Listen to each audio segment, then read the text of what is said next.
aggressive effort for us on the economic development.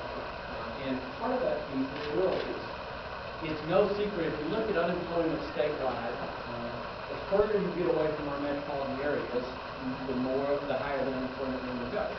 And I realize there's some particular challenges to rural economic development. That's why I've made a commitment to, for the first time ever, have a director-level person in state government who's focused on that specifically. Who wakes up every day thinking about economic development in our more rural county and goes to bed having thought about that all day. We will focus on it. I don't have that person named. We just named our new economic development commissioner this week, Bill Haslam, and I want him to be a part of that decision-making process. But we will follow through and have that person in place. I think you'll also see us following through on another thing we committed to, which is a very regional approach to job creation.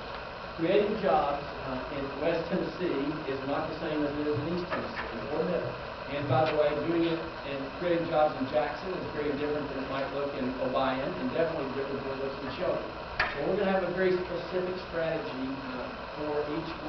We're thinking it'll be 12 to 13, somewhere in their regions, which will all have a very specific strategy with targeted points. It won't just be, how are we going to bring more jobs to Dyer County? It's going to be, here's the 10 things we're going to do in that area to make that happen. And what I'm going to try to force and ask is each region to work together to set priorities.